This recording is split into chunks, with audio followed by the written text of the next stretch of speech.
And we are off. Last week we ended Hooves saying we need a wild race. We just want a wild race. Yeah, craziest Spanish Grand Prix there's been in a long time. I mean, in the turbo hybrid era, I think Lewis won every race. So yeah, that track needed it, and goddamn was that crazy. Yeah, I mean the first 25 laps, right? It's relatively mundane. It seems like it's very much Charles' race. There's some fun things going on the mid pack, and then Mm. just absolute tragedy. The same thing that we've seen happen with Max, the same thing that seen with a lot of other cars. There may be a theme that this is a Ferrari engine issue. We're going to see as we get more hot races here. But his car just shut down. The car decided it didn't want to keep moving. The power unit didn't want to keep powering. And that was the race for Charles. And then after that, we had a lot of fun. Right? It looked like at one point it could be Checo. It looked like at one point it could be Max. You had George out in front at one point with both the Red Bulls on his ass. So it was a really fun race. I hope we get a lot more like these now that we have all these three teams being competitive. Yeah, man. Couldn't agree more. It was definitely hot too. I think that, like, as we were just talking about, played a lot into it. I was kind of following along on my way to yet another tea time that kept me from watching the race, but I was following along pretty intently online. All of a sudden, I'm seeing like warnings popping up. I think was it George's car that started like overheating towards the end, like Yeah, and I mean I don't know, it's just Mercs. between like the slide outs. Who I remember you saying at one point like Carlos slid out and it's like Carlos stinks, and then like Yeah. all of a sudden like literally like a turn like a lap later like someone else slid out. Like those temps, man, like it's interesting to see these cars actually be able to push through it or not be able to push through it. We're Yeah. seeing that. Super hot track, super hot day, and it was also downwind and headwind going into some of those turns. And yeah, Carlos spins out, and I immediately overreact because I mean I thought it was another mistake. Third race in a row, I said Carlos stinks. 2 laps later, same turn, same thing. Max did it, but yeah, Ferrari power unit, a little worrying looking at the development battle because Guan Yu Zhou and Charles both have the updated power units, the new engine, the updated engine that they finally rolled out. I know I can't speak on Valtteri, but I know Carlos had the old engine, and Carlos made it to the end of the race fine. A little worrying during a development battle for the title. Yeah, we've been saying all year it's 50-50, it's 50-50. After this weekend, you got to think that Red Bull has the advantage, a very slight advantage, if there is one. But just you got to think that they found their stride now. And we always knew Max was going to be right in the title fight the whole time.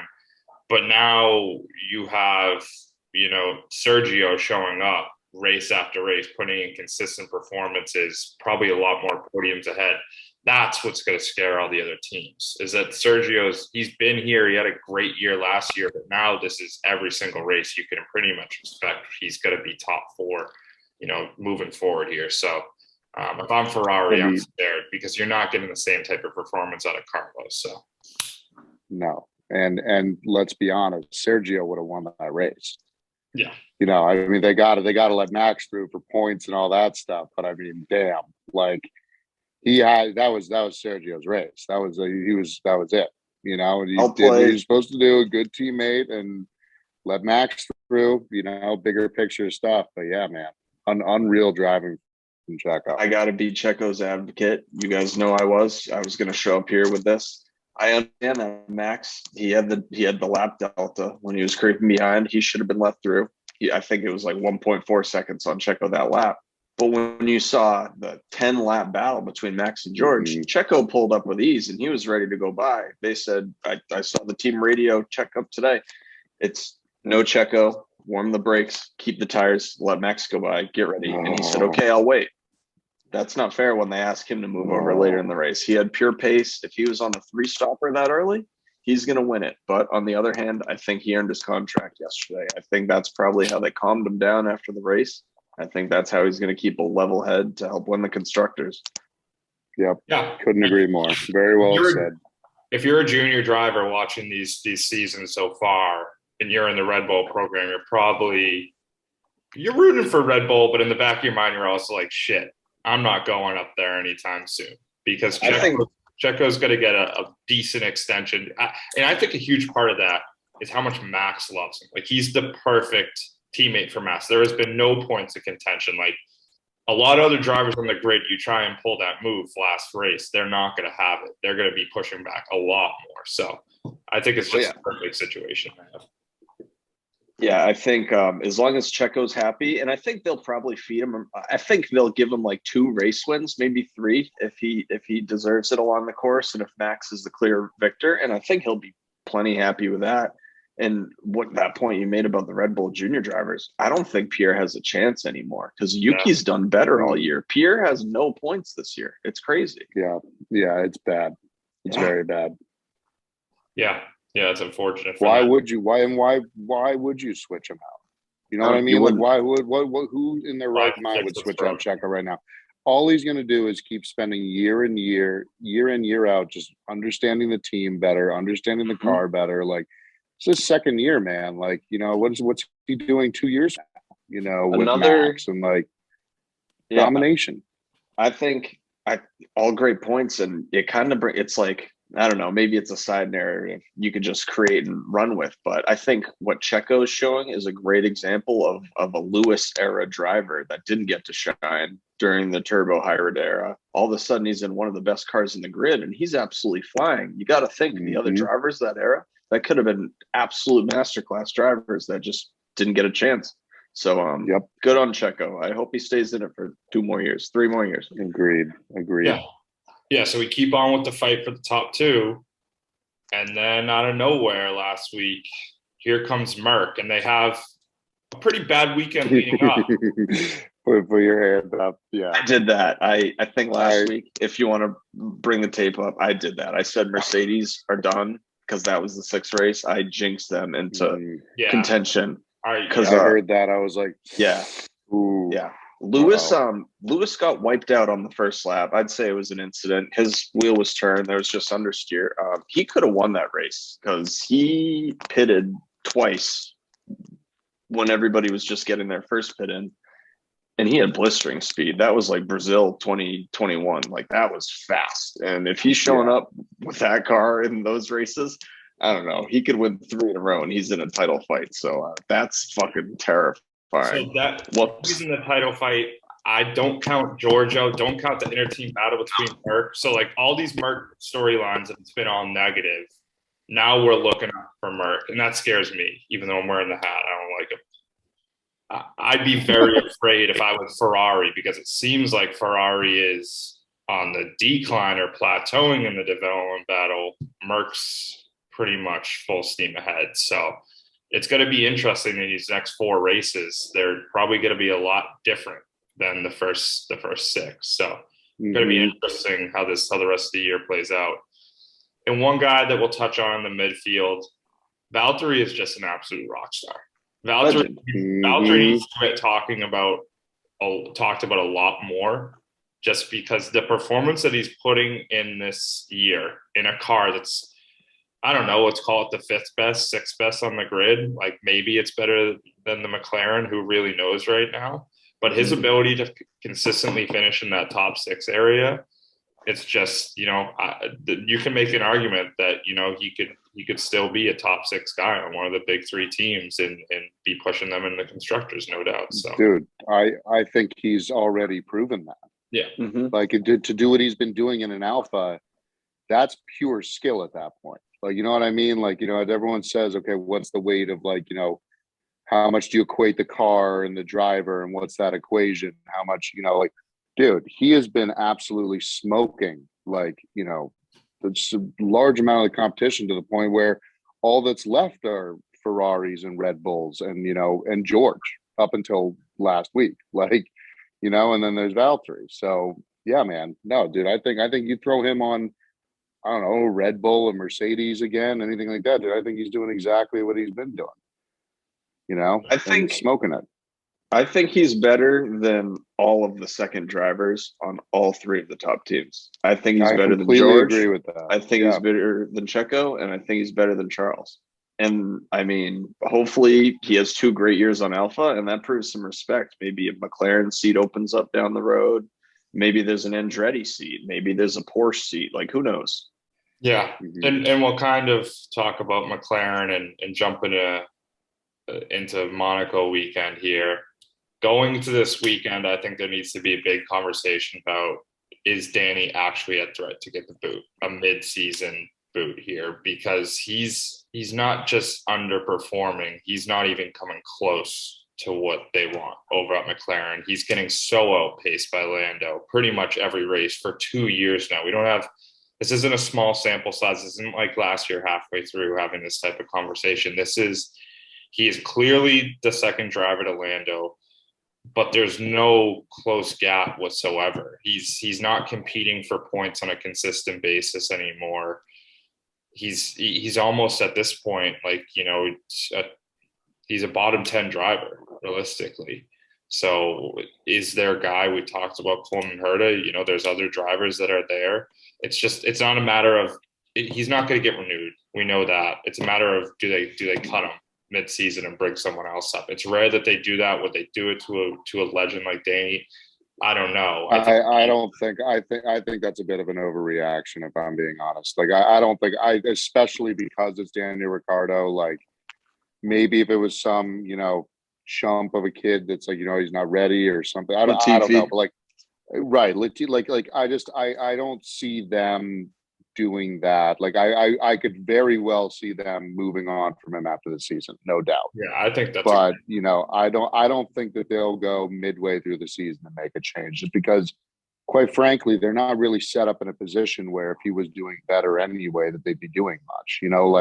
Maybe if there was a scenario where they are fighting for that number 2 spot right now, or like, and Lando's just carrying the team and Daniel's just like continuing to blow it, then maybe, but I don't know. I mean, I would be very shocked and very sad at the same time if I saw that. That would be shocking to me if they just kind of cut him loose midway through the season. That'd be nuts. But maybe I'm wrong, but I don't know. Yeah, I don't think they do that. I think pressure is definitely on. Zach Brown said literally in an open interview yesterday that he is disappointed with Daniel's efforts so far at McLaren. I know he has another year on the contract, but after this season's complete, I'm sure they could waive that, settle that. I think Colt is here. I think that's pretty like set. That kid is driving his balls off. There was this clip the other day of him on an outlap on new tires in the wet, and he was just wrangling it for like 2.5 minutes. And then he just like passes 3 cars that lap almost for a win. So the kid's 22. He's about to get a super license, and he's in the McLaren family. It sucks for Danny. I don't know if it'll be an F1 exit for Danny. He might go somewhere he's not thrilled about, or he might go into a different racing series. Like, I don't know. I could see him fit in an IndyCar. He's an American Danny. Oh, 100%. He loves California. it. I could see maybe they just swap seats. He stays in the McLaren family.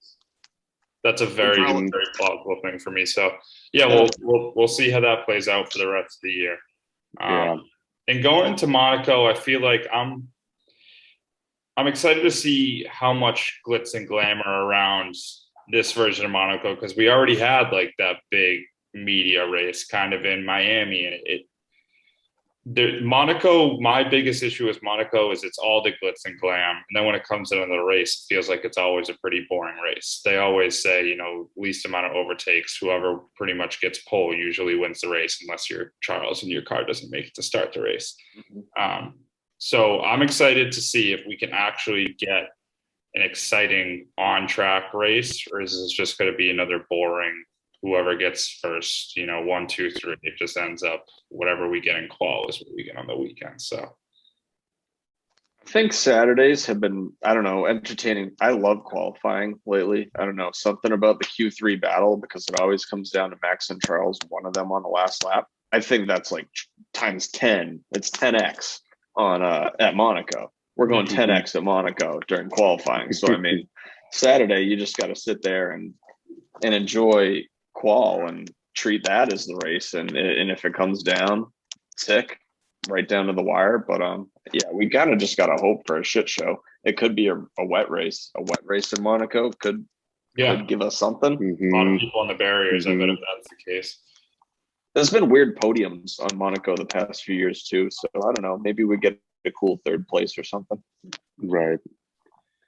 Yeah. No, I think unfortunately it's like, some of these tracks are just the way that they are. You know what I mean? Like, and it's like Monaco, I think more than any, if you could argue almost any event in all of sports is like much more about the venue and the event than the actual race, I think. Mm-hmm. At least, it's like, and so it's more for the fans, it's more for the viewership and all that. You see the yachts and the parties and the celebrities and all that shit.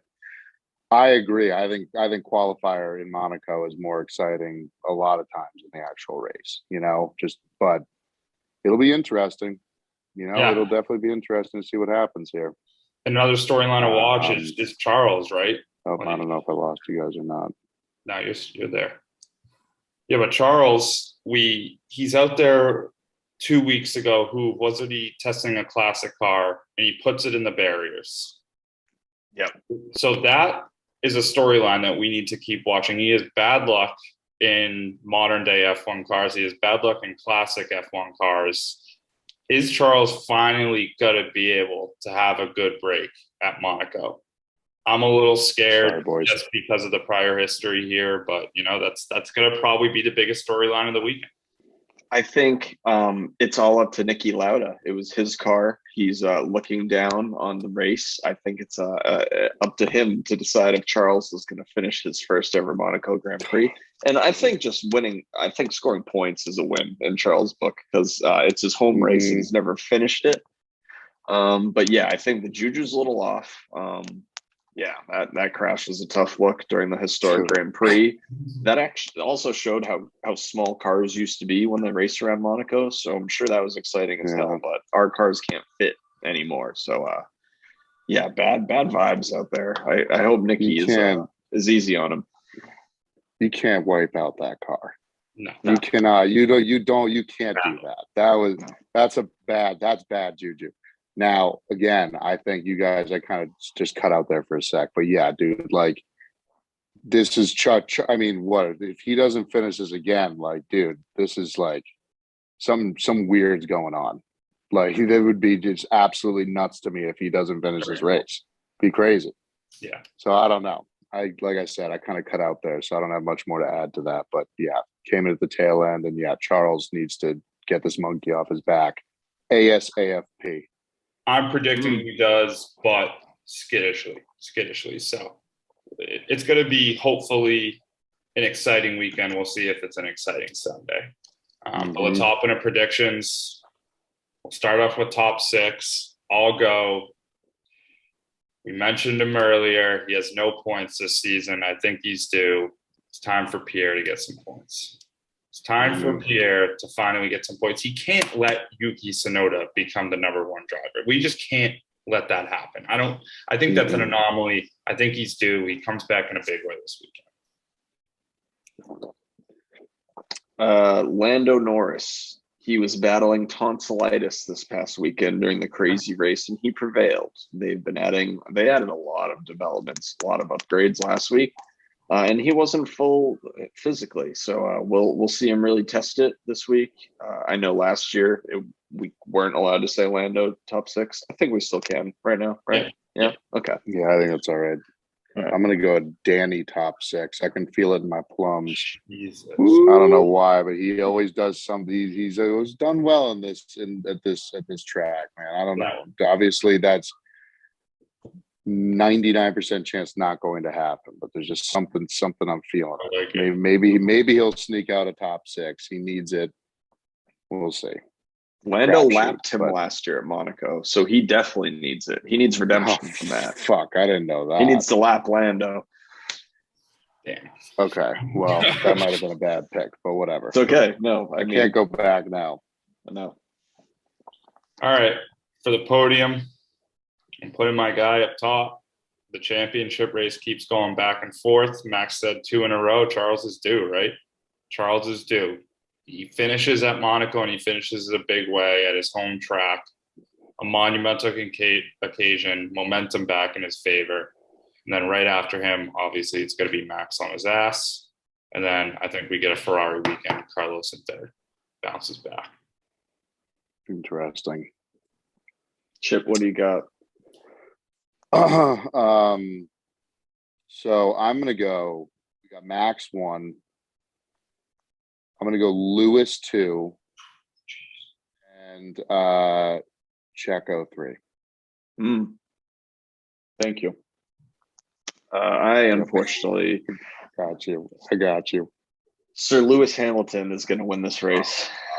Yeah. I know. I'm worried about it. I'm kind of leaning towards that after last week. Max is going to come in second, and we're going to see a good old 2021 podium, and Valtteri's going to be up there with them. What is happening? Oh, yeah. I did not see that one. Sick one. Lewis threw me off. That's a wild tradition. You know the Valtteri meme with him with his Heineken? Tradition. That's it. Oh, that right there is tradition. All right. We'll end it on that because man, I don't know. How can you top that? I think after what we saw last week is nuts. Oh, Carl would probably say that Ocon's going to be on the podium. Yeah, Antonio Giovinazzi is going to come back for the drive of his life. Yeah. We love you, Carl. All right, boys. I'm expecting a good weekend. Let's make it a good race. We will see you guys in a few weeks.